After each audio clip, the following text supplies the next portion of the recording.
পরিবারের নামে থাকা 808 স্থাপনার নাম পরিবর্তন।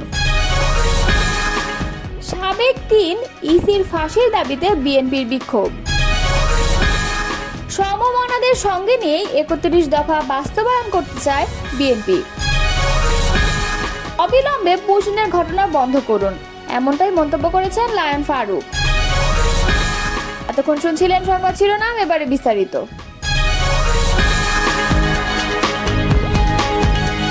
আওয়ামী লীগ সরকারের 16 বছরের শাসন আমলে দেশের 977টি অবকাঠামো ও প্রতিষ্ঠান ক্ষমতাচ্যুত প্রধানমন্ত্রী শেখ হাসিনা, তার পরিবার এবং আওয়ামী লীগের রাজনৈতিকদের নামে নামকরণ করা হয়েছিল।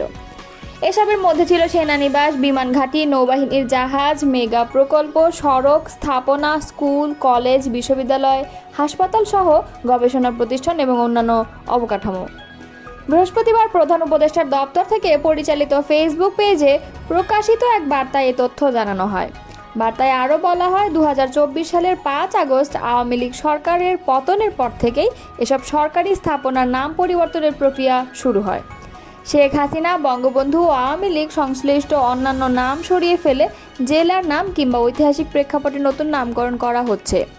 প্রধান উপদেষ্টার দপ্তর জানিয়েছে, ইতোমধ্যে বেশিরভাগ স্থাপনার নাম পরিবর্তন করা হয়েছে এবং অবশিষ্টগুলোর নাম পরিবর্তনের কাজ প্রক্রিয়াধীন। এছাড়া বার্তায় দাবি করা হয়, বিভিন্ন স্থানে শেখ মুজিবুর রহমানের মুরাল ও ভাস্কর্য অপসারণ করা হয়েছে। ফেসবুকের বার্তায় আরও উল্লেখ করা হয়, রাজধানীর বঙ্গবন্ধু এভিনিউয়ের নাম পরিবর্তন করে বুয়েট ছাত্রলীগের হাতে নিহত আবরার ফাহাদের নামে শহীদ আবরার এভিনিউ লেখা হয়েছে। একইভাবে 2024 সালের 5 আগস্ট সরকারের পতনের দিনই ঢাকার গুরুত্বপূর্ণ এক্সপ্রেসওয়ের নাম পরিবর্তন করে জাতির পিতা ইব্রাহিম এক্সপ্রেসওয়ে করা হয় বলে বার্তায় দাবি জানিয়েছে। সাবেক 3 নির্বাচন কমিশনারের ফাঁসির দাবিতে কুড়িগ্রামের উলিপুরে বিক্ষোভ সমাবেশ করেছে বিএনপি। আজ বৃহস্পতিবার পৌর শহরের কেন্দ্রীয় শহীদ মিনারের পাশে এই সমাবেশ অনুষ্ঠিত হয়। যুবদল নেতা আলমগীর হোসেনের সঞ্চালনায় সমাবেশে বক্তব্য দেন উপজেলা বিএনপির সদস্য সচিব হায়দার আলী মিয়া, যুগ্ম আহ্বায়ক আব্দুর রশিদ সরকার এবং এরশাদুল হাবিব নয়ন, পৌর বিএনপির সদস্য সচিব সোলাইমান আলী সরকার, যুবদলের আহ্বায়ক তৌফিকুর রহমান লাবলু, মহিলা দলের নেত্রী রিনা বেগম এবং ছাত্র দলের আহ্বায়ক মাহমুদুল হাসান বিপুল প্রমুখ। এ সময় বক্তারা সাবেক 3 নির্বাচন কমিশনার কাজী রকিবউদ্দিন আহমদ, নুরুল হুদা এবং হাবিবুল আওয়ালের দৃষ্টান্তমূলক শাস্তি দাবি করেন। তারা বলেন, 2014, 18 ও 24 সালে এই 3 নির্বাচন কমিশনার দেশের মানুষের ভোটাধিকার বঞ্চিত করে। বিতর্কিত ও একতরফা নির্বাচনের মাধ্যমে ফ্যাসিস্ট হাসিনাকে দানবে পরিণত করেছিল। ওই 3 নির্বাচনে মাঠ পর্যায় সহ যারা প্রশাসনের সঙ্গে জড়িত ছিল তাদের সবার বিচার দাবি করছি। সমমনাদের সঙ্গে নিয়ে বিএনপি 31 দফা বাস্তবায়ন করতে চায়। বৃহস্পতিবার গণ অধিকার পরিষদের সঙ্গে বৈঠক শেষে এ কথা জানান বিএনপির স্থায়ী কমিটির সদস্য আমির খসরু মাহমুদ চৌধুরী। এদিন বিকালে রাজধানীর গুলশানে চেয়ারপারসনের রাজনৈতিক কার্যালয়ে বিএনপির লিয়াজো কমিটির সঙ্গে গণ অধিকার পরিষদের এ বৈঠকে চলমান রাজনৈতিক পরিস্থিতি, জাতীয় সংসদ নির্বাচন সহ নানা ইস্যুতে আলোচনা হয়। বৈঠক শেষে এক প্রশ্নের জবাবে আমির খসরু আরও বলেন, দুপক্ষই অত্যন্ত সন্তুষ্ট যে ফেব্রুয়ারিতে নির্বাচনের দিনক্ষণ মোটামুটি একটা ঘোষণা আসছে। এই ঘোষণার পরিপ্রেক্ষিতে আগামী দিনগুলোতে ঐক্যবদ্ধভাবে এগিয়ে নির্বাচন পরবর্তী সময় সংস্কার ও 31 দফা বাস্তবায়ন করা হবে।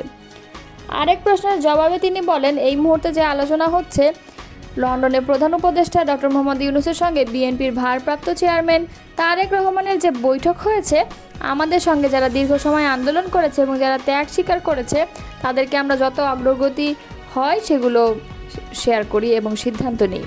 আজকে লন্ডন বৈঠকের বিষয়ে আমরা শেয়ার করেছি।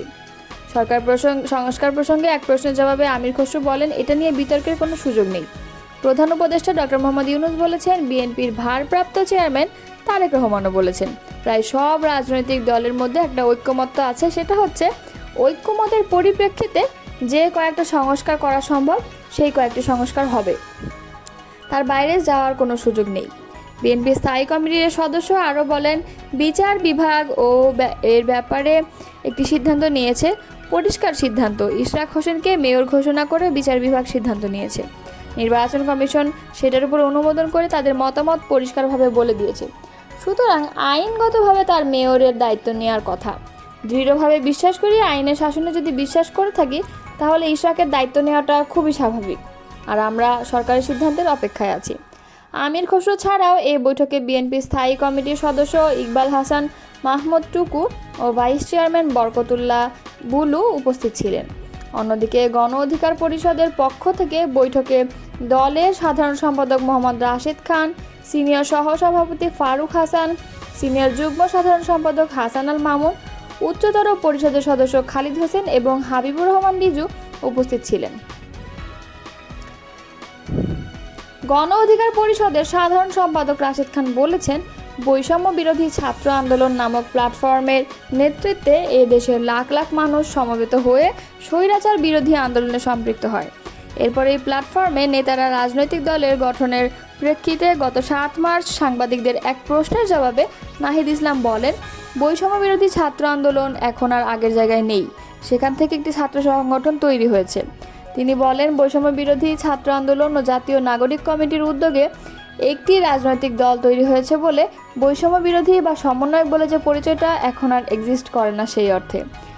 কিন্তু অতি সম্প্রতি সেই প্ল্যাটফর্মের কাউন্সিল অনুষ্ঠিত হয়েছে। এনসিপি সম্পৃক্ত নেতারা ভোটার হন, এনসিপির কার্যালয়ে ভোট অনুষ্ঠিত হয়। এই প্ল্যাটফর্ম এখন নতুন নেতৃত্ব পেয়েছে, ফলে আবারও বৈষম্য বিরোধী বা সমন্বয়ক পরিচয় এক্সিস্ট করা শুরু করলো। ফলে নাহিদ ইসলামের 7 মার্চের বক্তব্যের আর ভিত্তি থাকলো না। শুক্রবার সকালে নিজের ভেরিফাইড ফেসবুক আইডিতে দেওয়া এক পোস্টে সব কথা বলেন রাশেদ খান। তিনি বলেন, ইতোপূর্বে এই প্ল্যাটফর্মের বেশ কিছু নেতার বিরুদ্ধে নানা অভিযোগ এসেছে। ফলশ্রুতিতে গণ অভ্যুত্থানের নেতৃত্ব দানকারী এই প্ল্যাটফর্মটি অনেকে স্থগিত রাখার আহ্বান জানিয়েছিল, কিন্তু সেটি আবারও চালু করা হলো। এক্ষেত্রে প্ল্যাটফর্মটি সার্বজনীন রাখা গেলে ভিন্ন কথা ছিল, কিন্তু প্ল্যাটফর্মটি পুরোপুরি কুক্ষিগত করা হয়েছে।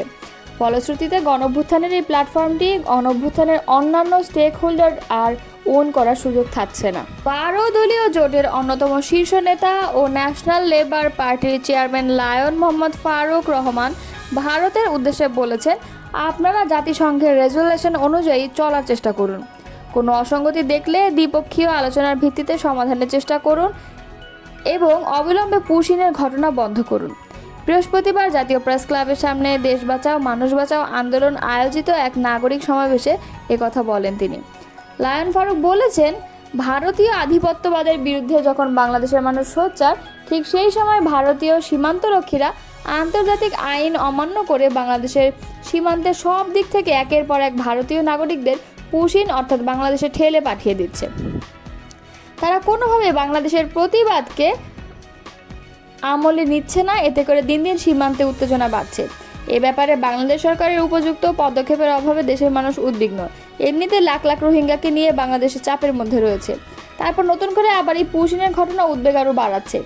দেশ বাঁচাও মানুষ বাঁচাও আন্দোলনের সভাপতি কে এম রাকিবুল ইসলাম রিপনের সভাপতিত্বে নাগরিক সমাবেশে প্রধান অতিথির বক্তব্য দেন বিএনপি ভাইস চেয়ারম্যান শামসুজ্জামান দুদু। অনুষ্ঠানে আরও বক্তব্য দেন বিএনপি চেয়ারপারসনের উপদেষ্টা হাবিবুর রহমান হাবিব, সাবেক এমপি শামীম কায়সার লিঙ্কন, কৃষক দলনেতা শাহজাহান মিয়া, সম্রাট জিয়াউর রহমান, সমাজ কল্যাণ পরিষদের সভাপতি এবং বরগুনা জেলা ন্যাশনাল লেবার পার্টির সভাপতি শ্রমিক নেতা আবু সালেহ প্রমুখ।